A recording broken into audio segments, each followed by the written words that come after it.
Tools used in removal and replacement. Ensure that you have the tools you need before you begin.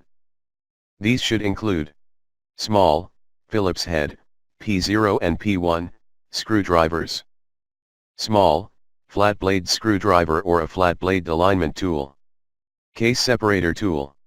Tweezers. Electrostatic discharge, ESD, wrist or shoe strap.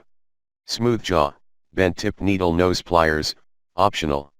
Small, smooth tip needle nose pliers, optional. Flashlight, optional. Note, if worn or damaged screwdriver tips are used, the small screw heads could become stripped. Before you begin, remove the base enclosure and battery. Removal. Disconnect the speaker cable from the connector on the motherboard. Lift the right speaker off of the alignment pins on the top cover and remove the speakers. Reverse this procedure to install the speakers. Thanks for watching. Please click subscribe for more videos and weekly updates.